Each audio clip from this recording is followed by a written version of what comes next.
Welcome back to In Pursuit 360. And today we're going to be talking about preparing for an interview. So not just get good night's sleep, make sure you know where you're going and that kind of stuff. I'm talking about really preparing for an interview. So let's get into it. All right, so here we go. So let's talk about preparing for an interview. So some of the basic things that you need to make sure that you do to prepare, of course, and I'm not, you've gotten the phone call and they want to bring you in for an interview, right?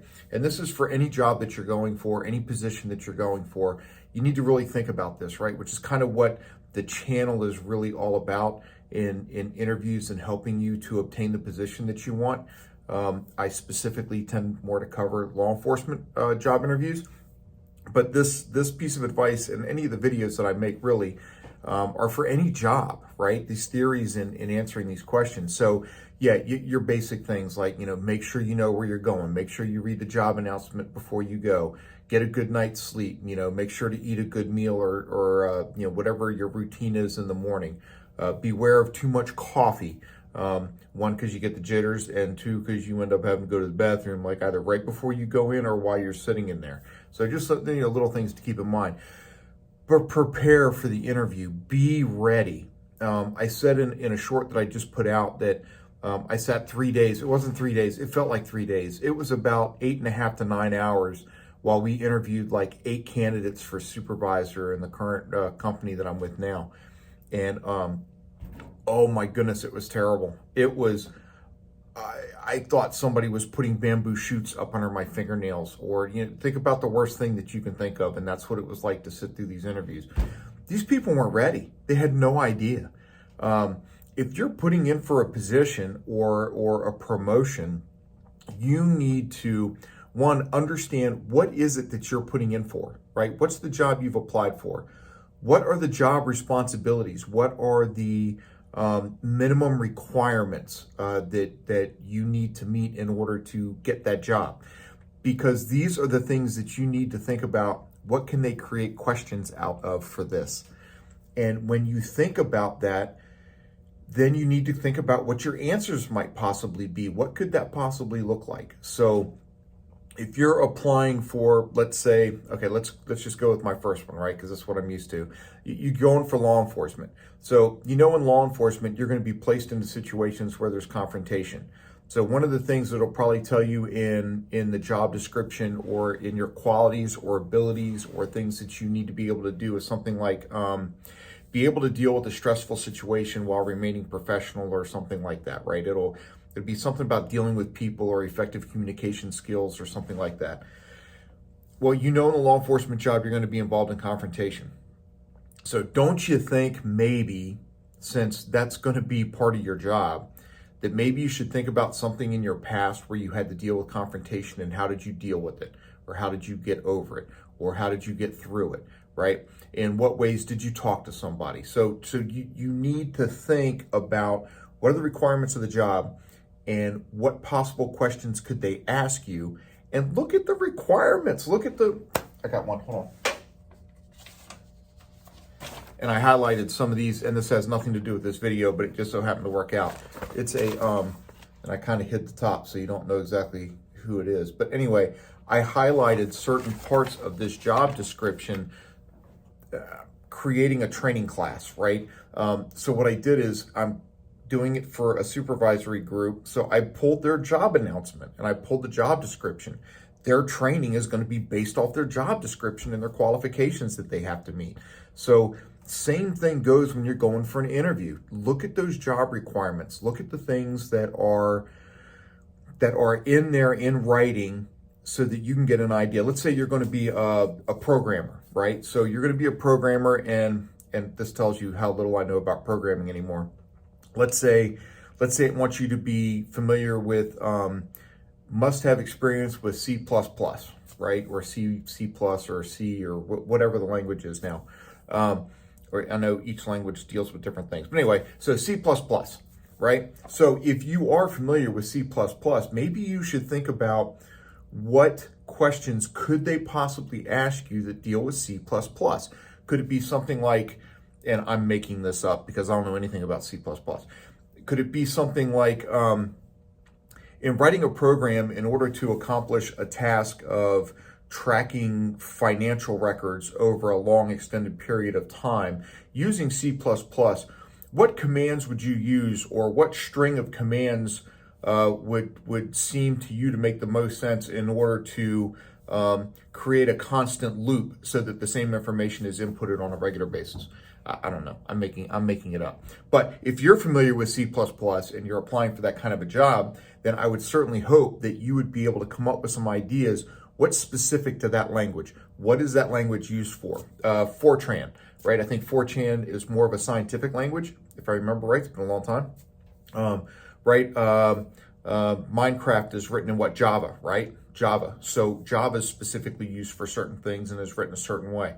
So, you need to take the time to prepare for your interview. You've got to prep for the interview. Look at these job descriptions. Research the company that you're going into interview with, or the agency, or whichever the case may be. Find out what they're all about. Look for their mission statement. Look for their core beliefs. The company I'm working for now, that's exactly what I did. I went and looked up the corporate website and found their mission statement, their core beliefs, what they believe in, how they think they should be getting there, and all that good stuff.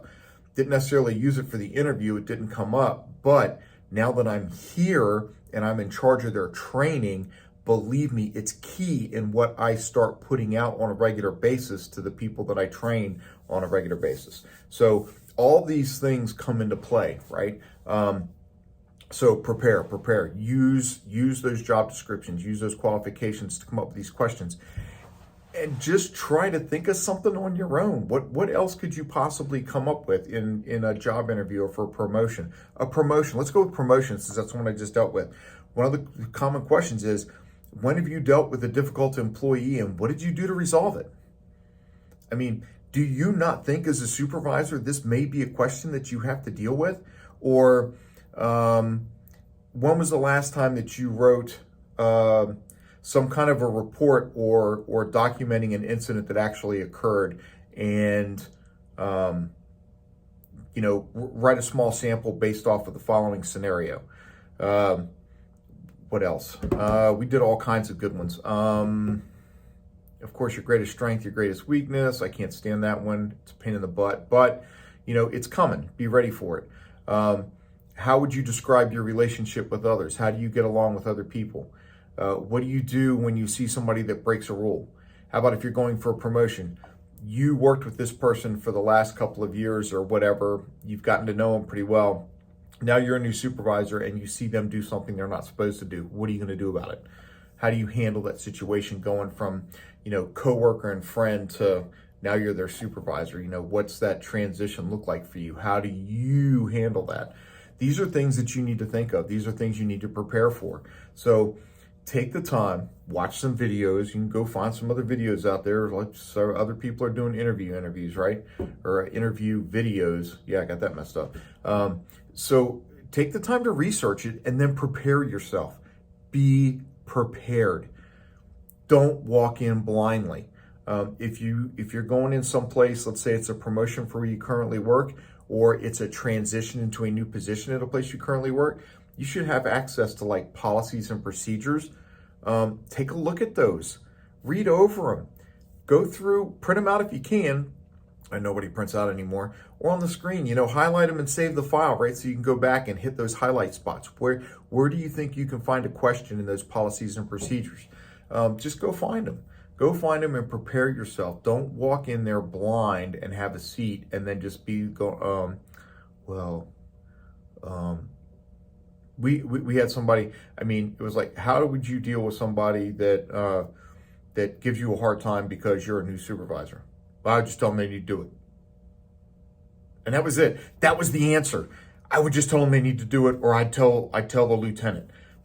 Really? That's it. That's how you're going to deal with a fellow human being as a supervisor. I told you to. That's why, right? No, it's not how you work with people, right? That works in the military when you're taking a hill. But other than that, even in the military, in some of these jobs that they have anymore, there are times when it takes a little bit more just because I told you to. that stuff doesn't always wash. So think about your answers. Think about how people are going to perceive you in giving your answers. Think about the ability to be able to think things out, and in preparing. So here's a bonus tip. And I don't have it with me. Well, I do, but I got stuff written on it here. Hold on.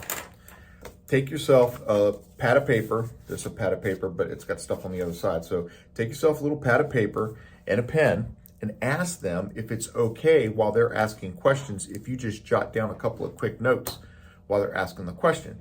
That way, if you end up with a multi-part question, then you can say, ooh, part one, and you're listening and you're just writing this stuff down. And as I'm looking down, you can see my eyeballs. I'm looking at the paper with the pen, and I'm just taking some quick notes while they're asking the question. And then when I go to write, or when I go to answer the question, I've got something I can refer to. So I'm not missing pieces of the question. Now, don't take a notepad in with you. Don't be afraid to say, excuse me, can you please repeat the question? There's nothing wrong with that. That way you get all the parts in. Don't go with a 3 or 4 part question, which they will do on purpose to test you. Don't go to a 3 or 4 part question, answer the last 1 or 2 things that you remembered hearing, and then just let it go, right? Make sure you answer all parts of the question. That happened again in these supervisors interviews that we just did. People would answer like a small little section of a question and never go back and try to figure out, am I missing anything? So take your time, be prepared, ask questions. Not a big deal as long as you take the time to prep yourself. All right. So, hey, do me a favor. We're coming up on 4,000 subscribers. I want to hit that 5. When I hit 5,000 subscribers, I'm going to go ahead and give away one of my challenge coins, and we'll go from there. So, yeah, 5,000 subscribers is what we're shooting for. I appreciate each and every single one of you. Thanks a lot for joining in. Don't forget, hit that little bell notification, let you know when the next video is coming out. And don't forget, thumbs up if you believe in it. Like the video, give me a thumbs up. Don't like the video, give me a thumbs down. But do me a favor and tell me why. All right? So in the meanwhile, y'all be safe out there.